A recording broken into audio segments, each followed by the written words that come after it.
All righty, welcome back to another episode of Two Plane Sports. Today is Monday, January 16th, and Oklahoma's had a pretty good weekend. Would you guys say? I mean, basketball played well. OU flipped the recruit. Pretty good momentum so far. Feel like Obviously, played well for basketball is such a stretch. That team is going to give us heart attacks if you follow and watch OU basketball. I was talking to Brace. If OU basketball can figure out how to play basketball in the final 5 to 8 minutes of the second half, that team would be so good. But they love letting everybody back in, barely holding on. They have to make everything as interesting as possible. They get sounds gassed. like it sounds like a lot of Oklahoma football games too, where you can't put teams away. But hey, they won at the end of the day. That's better than losing, right? All of our professional football teams are in the same position now. Welcome to the offseason. Just wanted to say welcome to the Dolphins and the Vikings to the offseason. Congratulations on a fantastic performance today. And so we'll move on to actual Oklahoma football, how to throw that in there. So we're going to be talking Michael Hawkins. He visited this weekend for Oklahoma. Oklahoma also flipped Walter Rouse from Nebraska. After a few days of his commitment to Nebraska, he flipped to Oklahoma. Oklahoma hosted another visitor this weekend. And then some of the top 24 defensive linemen went on some visits this weekend, and we're going to be talking just defensive linemen in the 24 class and really the 24 class in general. So before we get into it, I just want to say we appreciate it. We're like 15 subscribers away from 5,600. This is the week. Get us over that point. Hit the subscribe button, like the video, turn the notification bell on, comment on the video, do Brandon's in a video challenge, and then follow us on Twitter, Instagram, Facebook, Apple, Spotify, and TikTok. Brandon's a big TikTok guy, so go follow them on there. Everything's linked in the description below. All right, so Michael Hawkins hopefully is going to be the 2024 leader of the class for Oklahoma. He's set to announce his commitment on January 31st, basically between Oklahoma and Arkansas.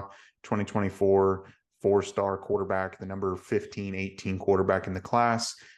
He's put together some pretty impressive seasons. He played at Allen last year. He's played 2 years and started in both years.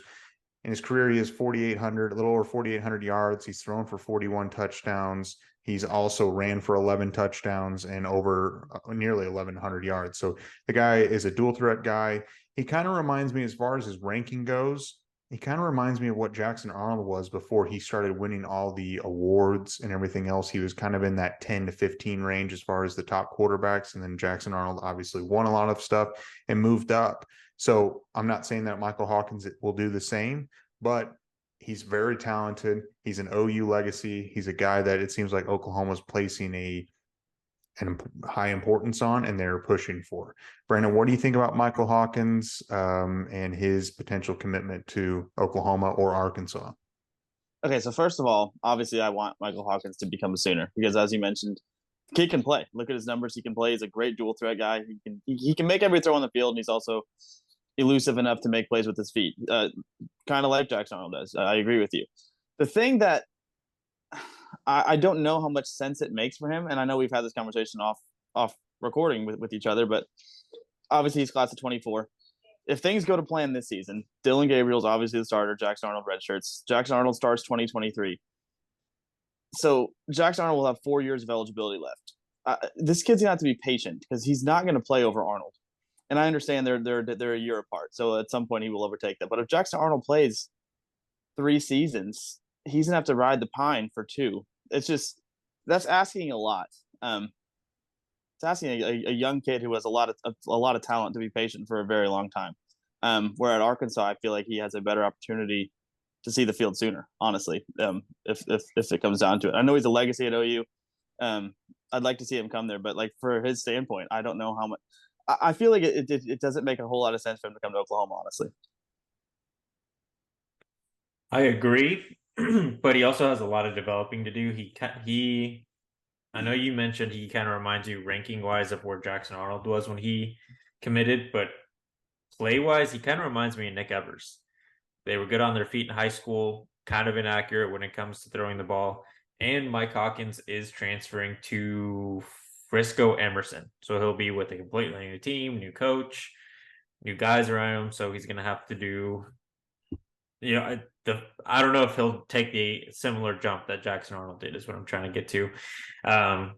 So being patient might be beneficial for him, and it's not a bad thing. I mean, look at Alabama quarterbacks, look at Ohio State quarterbacks, and I get that OU at this point is not at that caliber, but sometimes it just takes the matter of being patient. I think the fact that he is a legacy at OU would help him understand that patience is required. His dad probably had to go through that, like most players did, 20, 25 years ago, just being patient, not just trying to get to the one and only place that'll let you play as a true freshman. But I don't think you're crazy by saying that. It makes more sense that Arkansas would be the better landing spot, because after this year, I think they have one or two quarterbacks on their roster, scholarship quarterbacks. So it would make sense for him if he wants to play like as a redshirt freshman, because it definitely wouldn't make sense for him to be at Oklahoma. But on the other hand, we need a good backup. After Dylan leaves, who's going to back up Jackson Arnold? It's either going to be the general or Davis Bevel, if that dude somehow still has eligibility. I don't know how much he's got left, but hopefully it's not Davis. I don't think Davis Bevel will ever be quarterback number 2 on this roster for Oklahoma. No slight against him, but I just think that No, the he talent sucks. that they're bringing in now. Absolutely terrible. I think that's the one and only person I will say is outright terrible. For Oklahoma, Yeah, he could go be good somewhere else.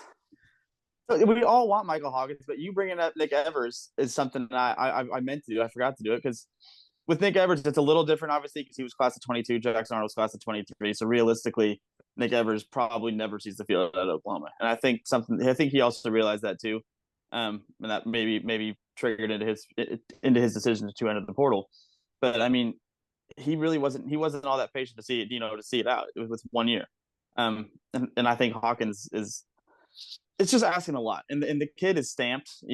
Going back way back when, for all of our longtime watchers, listeners, we used to have a thing where, if Alabama offered you, I want you. Because if Nick Saban wants you, I've seen enough. So he's got the stamp of approval. Maybe that stamp is just quickly changing to the Kirby stamp, or the Kirby Smart stamp of approval, which he does not hold.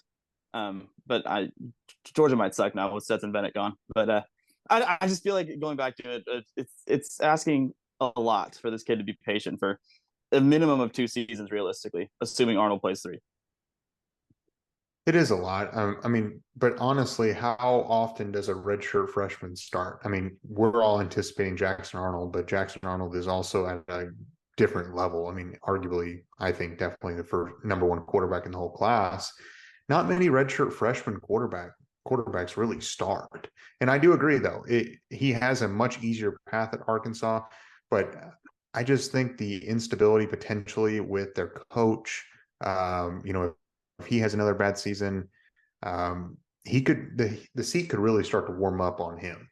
And you go there, and then all of a sudden the coaches get let go, and then you're starting over, and you enter in the portal, and you might not be recruited as highly as you are now. And you've got stability with Brent Venables. I know Jeff Lebby will probably be here for a little while. I mean, I don't think he's going to leave without coaching Jackson Arnold for a few years. And I mean, could Lebby eventually leave? Potentially, but Oklahoma's historically is very stable. And comparing to a lot of other programs, they can't say that. And so I think stability it's got to mean something. I'm not saying I wouldn't really consider Arkansas as a potential place just so I could play. But if you look at it a long term, making it in the NFL, Oklahoma, I think, would be his best destination, and he wouldn't be put out on the field and basically running for his life either. Yeah, we've got that, and we've got the fact that his dad played at OU, pushing for us, and obviously as Sooner fans, like Jose mentioned, when it is Jackson Arnold's season, you definitely want somebody better than Davis Bevel as your backup. I'm not going to say sucks. That's Jose's words, not mine, but. But you definitely want somebody better than Bevel. So obviously we would love to see Hawkins make the decision to be the leader of the 24 class. And if he can hop on board here, we're about 2 weeks out.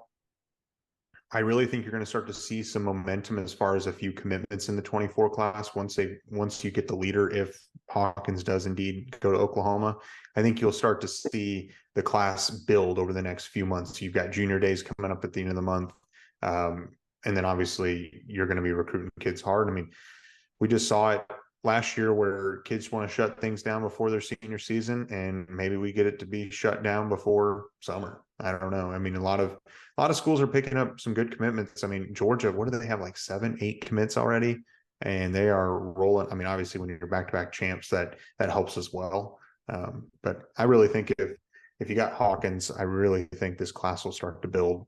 Well, and Georgia just got a crystal ball for Dylan Raiola, the guy that was committed to Ohio State, #1 quarterback and #1 player. Today, I believe. I thought he might be going to Nebraska.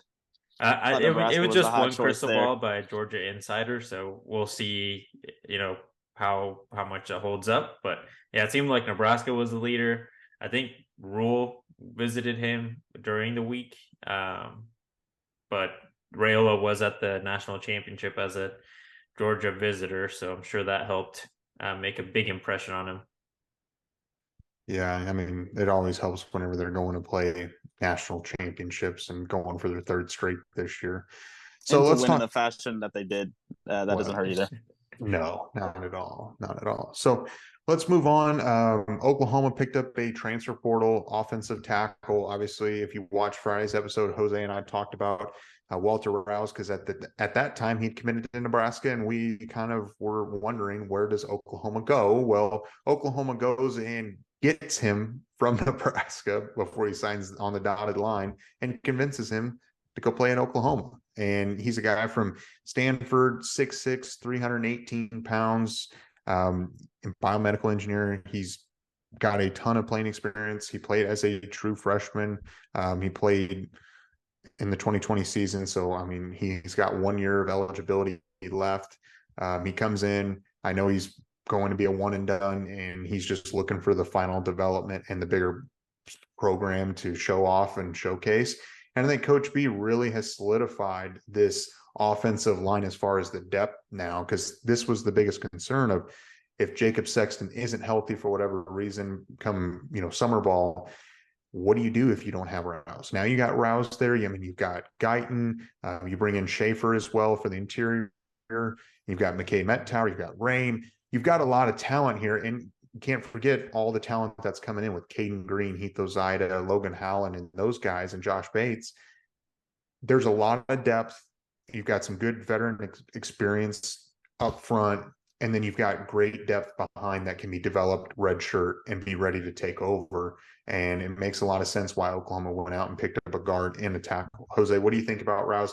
I think it's absolutely huge. I mean, I was shocked. You texted in our group text, like, the tweet, and I was like, what? Yeah, it was definitely a surprising thing to see on Twitter. I think it was in the middle of the day or in the morning, but it came out of nowhere. His story kind of outlined what happened. He decommitted from Nebraska and committed to Oklahoma on Saturday. So as people were moving in, he's going to do an interview with 24/7 Sports tomorrow or today when the video drops. Not sure when the interview will be released, but he'll probably go in depth about what happened, the situation that occurred that got him to go from being an Oklahoma lean to committing to Nebraska to then decommitting from Nebraska and ending up at Oklahoma. I mean, it shows that this staff can at least close out in recruiting. I mean, that's now, I know they took some losses, but they closed out with Peyton Bowen.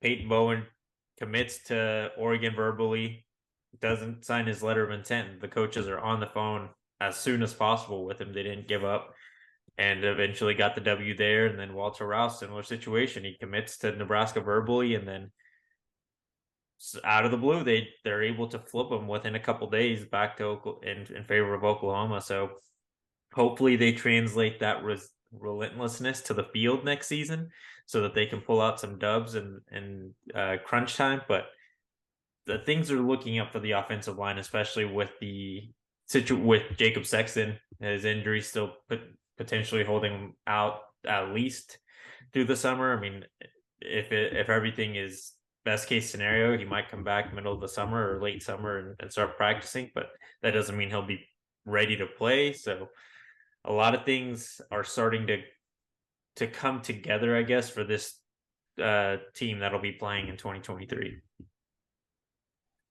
Well, I mean, I think if you followed Oklahoma recruiting this offseason, it's been a wild one. And I think one thing that we can confidently say now with the staff is, I mean, it's not over till it's over. You look at the Peyton Bowen situation. I mean, that was a crazy one, and he's obviously committed to Oregon. Quickly flipped over to Oklahoma, and with Rouse, it was a very similar situation where he committed to Nebraska.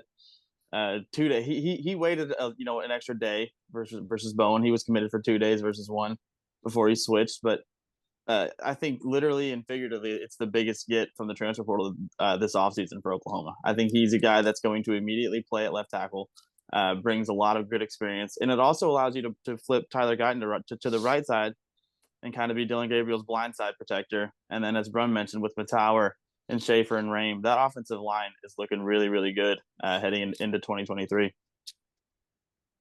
And you can't forget, like, I don't want to forget about Savion Byrd. I mean, Savion Byrd very well might start at a guard position, or even Jake Taylor might be able to, put something together. And maybe Sexton is totally fine, and Sexton pushes for some starting time at the tackle position. Obviously, the staff likes him if he was going to start in the Cheez-It Bowl. And you do have Aaron Parks. I mean, Aaron Parks has been around the program for a few years.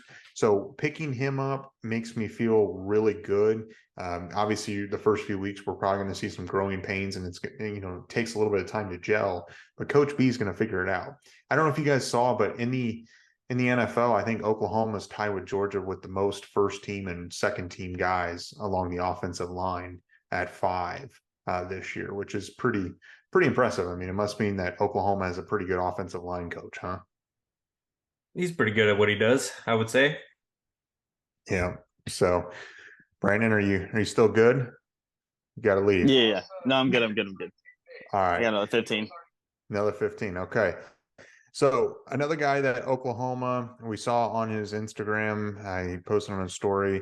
He came in for a visit to Oklahoma. His name's Victor Kern. He's coming in from Washington. He's a Husky. He has 1 year of eligibility left, 6'4", 320 pounds.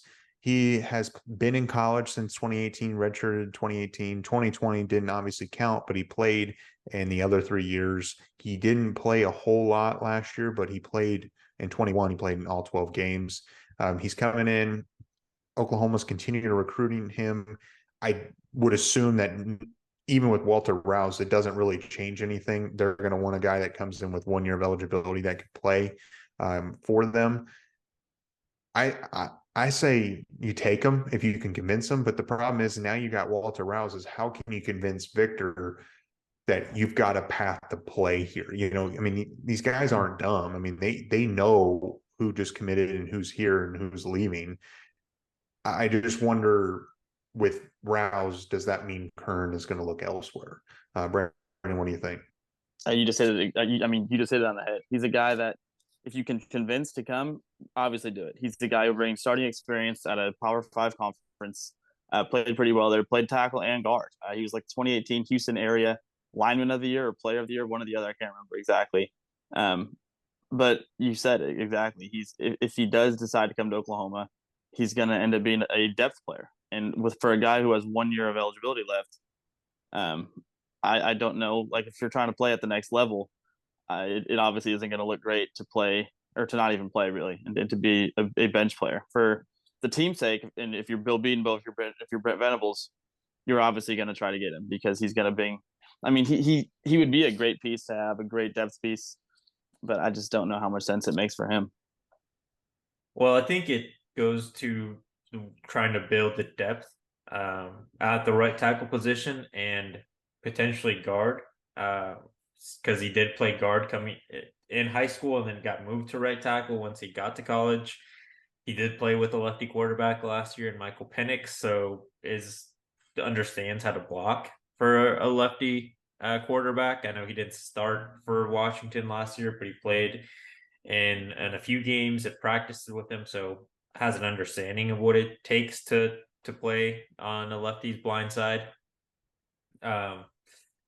I don't think it'd be all that hard to convince him, because even I know with Walter Rouse coming, because of the depth that Oklahoma needs at right tackle. Like Guyton was a good backup, but is he a good enough starter? With this guy, at least we know he can start at the Power 5 level and put those two guys in a competition. I mean, we saw it last year with the transfers that came in.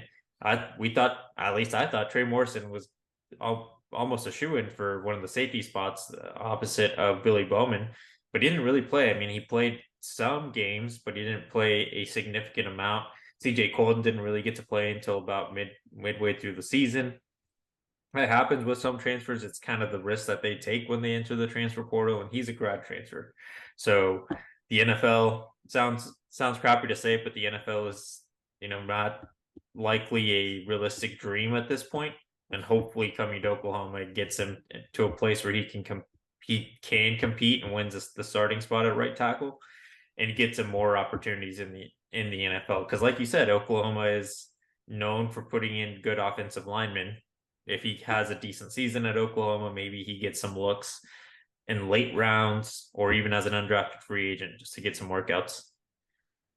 I feel like if Go you're ahead. Oklahoma, that has to be your pitch. You have to like almost promise him an opportunity to compete with Tyler Guyton for the starting right tackle spot. And that makes him at least have a huge gamble on himself, take a chance on himself, bet on himself. But if it doesn't work out, you're host, you're SOL, which would suck. And especially as you mentioned, if he really doesn't have a chance in the NFL, this would be his last year of playing football at a high level, and to ride the pine for a whole season as your last year of eligibility would not be fun. Well, and you bring up a good point about the right tackle position, because Rouse will play, he'll compete for the left tackle. You bring in Kern for the right tackle. But, even if he went to whatever school and he played, if you're not getting put in the right position and coached well, it doesn't really mean that you're going to go to the NFL, even if you just play. I mean, there's thousands of kids that play every year that don't even get a look at the NFL. So just because you get to play at another school doesn't necessarily mean you're going to look great on film, or you're going to have the strength, or you're going to know and have Coach B to be able to guide you and prepare you mentally and physically, with Schmitty as well. I think you're better off betting on yourself, going, whether it's Oklahoma or another program that has great depth, that has been known to put offensive linemen, like in Iowa. If just schools like that, where if you do come in and you compete and you earn that spot, just because you got the name by your name, by your, the logo by your name, you're already going to start getting more looks before the film even gets turned on. It's because, like, oh, he's coming from Oklahoma, he played for Coach B, he must be pretty good. So it's almost like that stamp of approval you were talking about with Alabama. I mean, it's Coach B's approval. When you've got that many first team and second team all pros in the NFL, it carries some weight. It's hard to argue, and I like it. We could start the Coach B stamp of approval along with Nick Saban's stamp of approval. Coach B stamp of approval. So, do you guys have any more thoughts about the offensive line? I'm feeling pretty solid about that. That I was definitely concerned before, going in this weekend, but that was a nice surprise. So, all right. So along the offensive line, or not offensive line, defensive line, we're moving on the other side of the ball. Excuse me. David Stone, 2024 5-star defensive lineman, the number 2 defensive lineman in the class. He took a visit to Michigan State for their juniors days. Seems like it's Oklahoma, Michigan State. I know we've talked about him. We've talked about him with Parker Thune and others. Obviously he likes Michigan State, and Michigan State obviously likes him. I still feel pretty confident with him at the end of the day. I understand he's doing, going through the motions and doing his visits, things like that. But I think he's Oklahoma. Oklahoma's to lose. Brandon, what do you think? I mean, I agree. I think, first of all, I think that there is real genuine interest from him with Michigan State. I think Mel Tucker's doing a hell of a job. I wish that they would back off and stop pursuing him so hard. Because if Michigan State wasn't a thing, I think it'd be a shoe-in for Oklahoma. Because with David Stone, he's an Oklahoma kid originally. He's playing at IMG now, but he's an Oklahoma kid originally. And if you follow social media, which we talk about on the show all the time, that kid probably more than any other kid, that I can think of in recent memory. He's all about Oklahoma on Twitter. He's tweeting horns down, or where he's wearing his OU polos or shirts, or Boomer Sooner, this, that, and the other. His likes, like he is so heavily Oklahoma Twitter, Instagram, social media, which again doesn't mean everything, but it does say a lot. I think until something changes, I do think Oklahoma's the favorite, and I still think we eventually land him. But Michigan State's pushing hard, and I think there is real interest there too. So I agree. I wish Michigan State would just stop. The good thing for Oklahoma is that their defensive line coach just left. I'm trying to look up his name because I don't remember it, but their defensive line coach is now the head coach at Georgia Tech, I believe. So it is something that probably put Michigan State in a position that they needed to get David Stone up there as soon as possible, so that Mel Tucker and the rest of the defensive staff can show them like there is stability still here. The coach just had a great opportunity that he couldn't turn down, and now he's coaching somewhere else. I don't think this puts Georgia Tech in a position to go after and be a legit competitor for David Stone, unless those Atlanta schools start those Atlanta companies start investing in the Georgia Tech, which seems unlikely since they can just go to the national champions, a couple hours away in Athens. But if Oklahoma can't close this out, it would be worse than losing David Hicks, worse than losing Jordan Renaud, because before this staff, if you looked at the 24/7 and kind of kept up with things, OU was considered the favorite. And it's a very rare tag that they put on a player's profile, because typically there's at least 2 or 3 schools in the mix to get someone's commitment. It seemed to be Oklahoma. Like, there was no chance anyone else had a shot. Clearly, Lincoln Riley left, that defensive staff left, and Brent Venables and Todd Bates came in. I don't think that really made Oklahoma's chances worse, but during that small window of instability, Michigan State got to jump in the mix and become legitimate contenders for David Stone. So now Brent Venables and Todd Bates maybe make an exception of their own rule and try to get this kid to commit as soon as they can. Next time that he visits, if it's this month or sometime in the spring, just try to close out his recruitment so that on the defensive line, you can at least show we're going in the right direction. We're not just having to look for bandages to cover up the holes that we haven't been able to recruit to. The name of the coach is Ron Burton. Ron Burton. Yeah, Ron Burton left. Ron Burgundy. Yeah. I do agree that maybe they do need to make an exception to the rule, but I also will say I kind of think if you get Michael Hawkins in the boat and he starts recruiting, as a peer-to-peer recruiting, I think that might help and might be able to shut it down, at least before we go into summer. That would be nice. I really don't know his timeline. I mean, I just hope that this isn't a timeline that we're talking like Peyton Bowen literally for the next year. I hope we can shut this thing down in the next 4 or 5 months. I would hope, but I don't know. So another guy that Oklahoma's in a great spot for is the #1 defensive lineman in the class, 2024 5-star Williams Nwaneri. He took a visit out to Tennessee this weekend for a visit, and again, same thing. I don't feel quite as confident per se with Williams Nwaneri. I feel good about him, but he's from Lee Summit, Missouri, which that's where Caden Green's from. So it's kind of getting that Kansas City area, kind of a pipeline to Oklahoma. I know Oklahoma's on him like crazy. But again, I mean, you're going to have every top program, just like David Stone, coming after you. And at least David Stone, that, he's an Oklahoma kid. So you've got a little bit of a leg up there.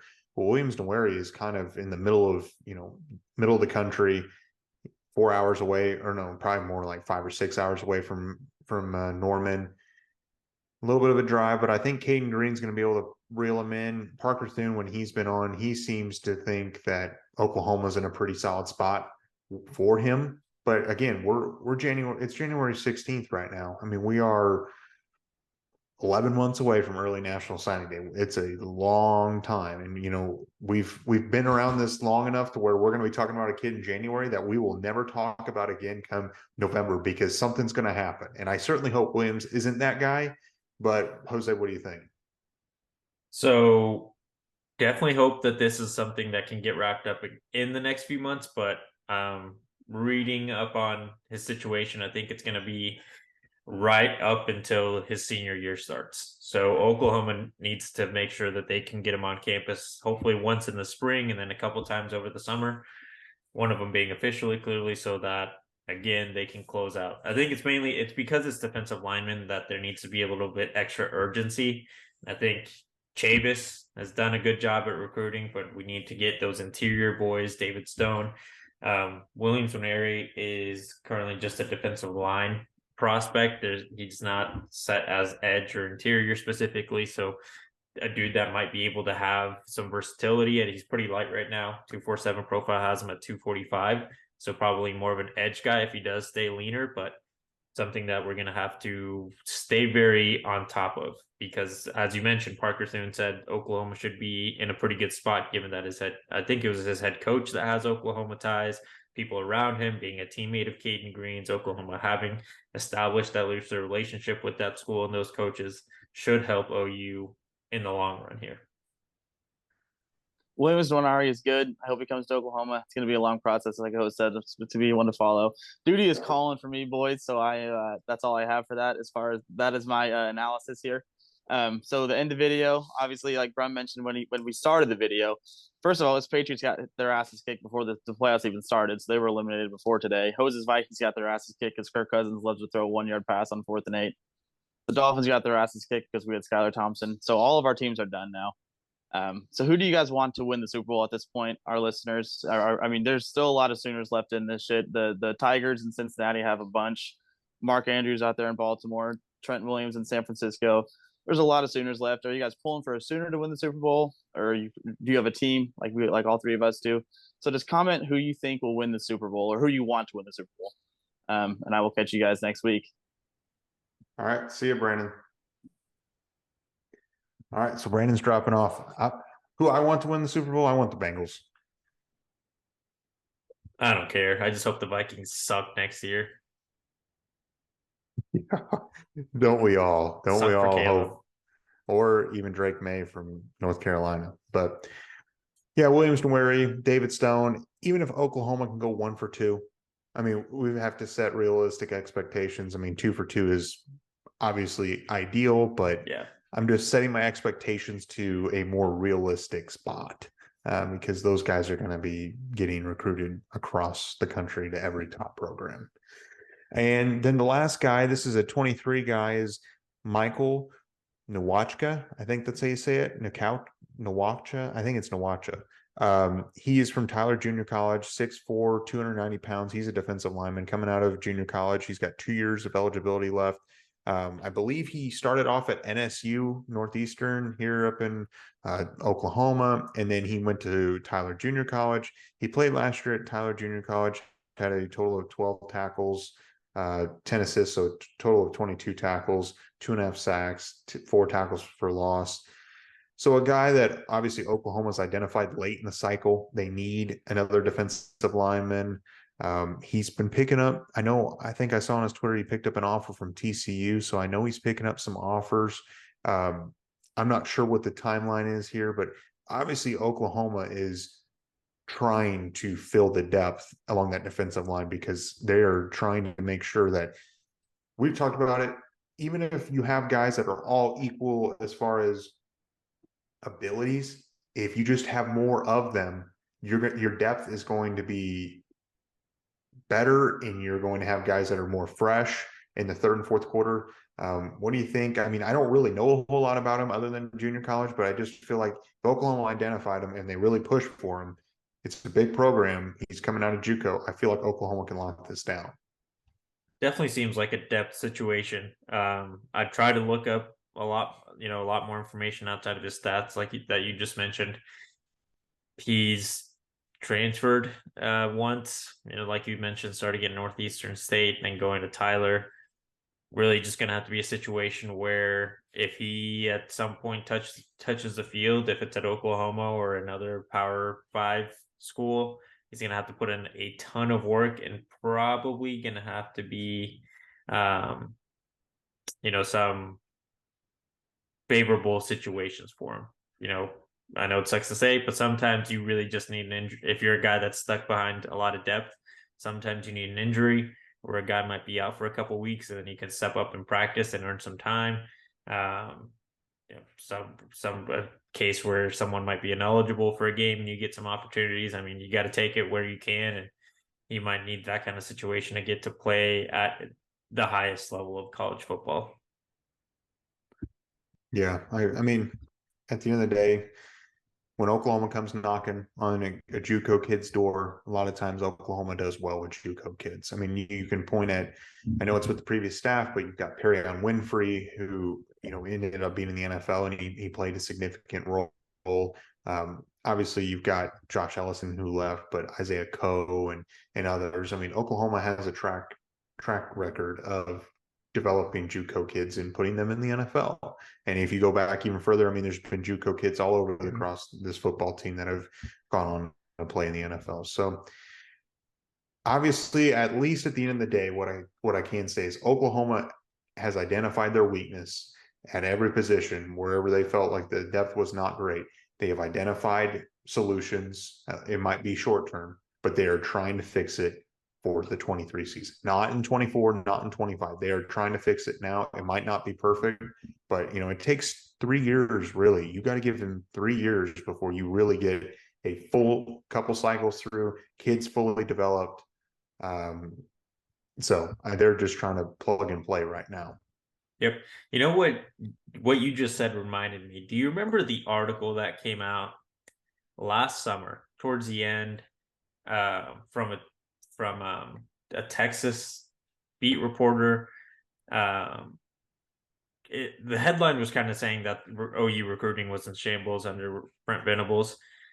So if you guys actually read the article and not just react to the headline, which a lot of people do nowadays, but if you read the article, pretty much addressed exactly what Brumbaugh just said. This staff, like Bob Stoops during his time as a head coach, are looking at the weak points of Oklahoma's roster and trying to address them in the avenues that they can. High school recruiting, now the transfer portal in today's world, and JUCO recruiting. Bob Stoops had a similar philosophy where he recruited the highest level guys, but he was also going after trying to fill in those weak spots. If you look at that 5-year window under Lincoln Riley, we were just getting a lot of offensive talent and never really addressed defensive back issues or defensive line issues or linebacker issues in depth. So as much as we hate it, and now knowing, obviously, looking, hindsight's 2020, that article was talking about in that present moment, Oklahoma's recruiting class ended up being really good, top 5, but it made some good points. This staff with Brent Venables is very similar to Bob Stoops' staff when it comes to recruiting and trying to fill in for weaknesses, as well as trying to get the top players in the class that they haven't, that are more in the immediate area, like Oklahoma, Texas, Kansas, Missouri, trying to be regional, but also trying to extend a little bit further. I mean, that article really, I think, was well written, and people were just frustrated because the headline was obviously not in favor of Oklahoma, and it was written by someone that was trying to put it in, make it look good for Texas fans and not Oklahoma fans. I mean, at the end of the day, when you put a title like that, clicks, that's how they make their money. And that's what he was trying to do at the end of the day, whoever that writer was. He did a good job. Oh, yeah. I mean, he got a lot of reactions, a lot of clicks, a lot of everything. I mean, you can stir the pot and you immediately make a lot of money off of it. So I do agree. I mean, at least that's what I'm happy about, is they're looking at themselves, grading themselves, and trying to address it. I agree with you. It felt like the previous staff, it was just like, well, if we score more points, we should be okay. We don't even need to offer, we don't need to take 30 guys. Are you kidding me? We got 20 really great ones. They're all going to be great. Never have a dud.